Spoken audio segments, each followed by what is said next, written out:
और बाहर आकर, अरे कोई बंदो महंती नाम का आया है क्या? बंदो महंती तो नाम सुनकर के मेरा नाम किसको पता भाई?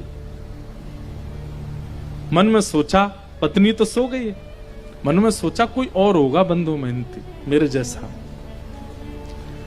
लेकिन देखा कोई और है भी नहीं, अकेला मैं ही बैठा हूं।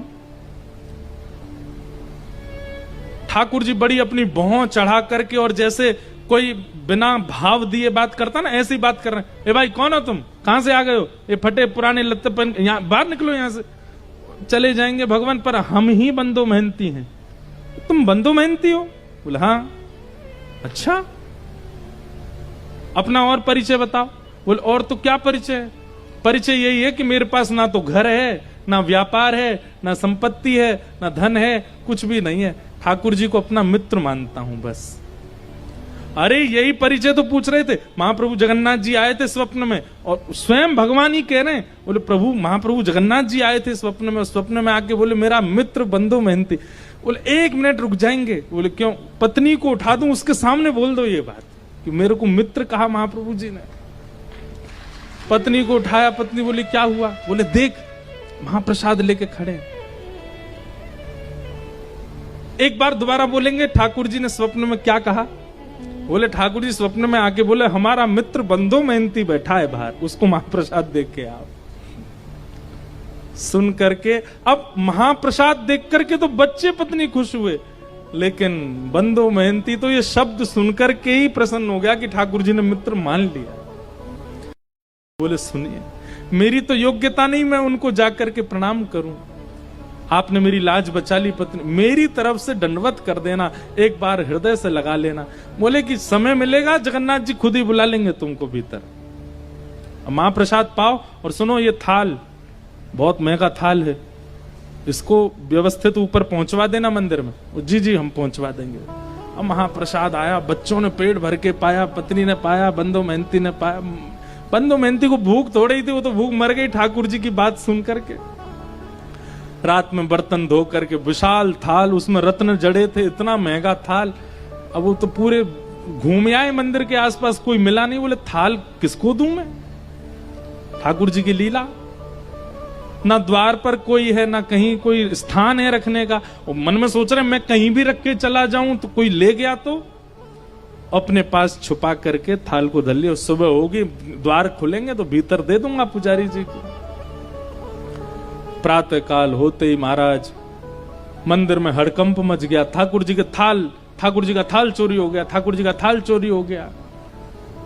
रसोई घर से दूसरी आवाज आने लगी। बोले क्यों? हंडियां फूटी पड़ी हैं, चावल बिखरे पड़े हैं, पता नहीं कौन भीतर घुसा था, सारी सामग्रियां फैला दी हैं। ठाकुर जी हैं, व्यवस्थित थोड़ी रहते हैं, यूं यूं उठा दिए होंगे सब सामान, गिर दी होंगी हंडी। हल्ला मचा, ढूंढने लगे, इतने में बंधु मेहनती के नेत्र खुले, ये अपनी थाल लेकर के मंदिर में ही पहुंच गए। और जैसे ही इनके हाथ में थाल देखी तो शरीर की अवस्था, वस्त्रों की अवस्था से लगता ही नहीं है कि इसके पास थाल, चोर ही मालूम पड़ रहा था। बिना पूछे बिना जाने ही मारपीट शुरू कर दी। और जैसी मारपीट होनी शुरू हुई, बंधु मेहनती तो वाह जगन्नाथ, जय हो जगन्नाथ, आहा जगन्नाथ, रात में तो छेना पोड़ा खिला रहे थे, रात में तो रसगुल्ला खिला, सुबह लात घुसा पड़वा रहे हो, वाह जगन्नाथ तेरी लीला बड़ी अद्भुत है। पत्नी आकर इनको मत मारिए, ये जगन्नाथ जी के मित्र। बोले अच्छा जगन्नाथ जी का मित्र, इसको बताते हैं हम। अरे रात में जगन्नाथ जी ही दे करके गए। हाँ जगन्नाथ जी पे और तो कोई काम ही नहीं, इसको देने जाएंगे। इस पर पहनने के लिए वस्त्र तो अच्छे नहीं है, महाप्रभु जगन्नाथ इसको महाप्रसाद पमाएंगे।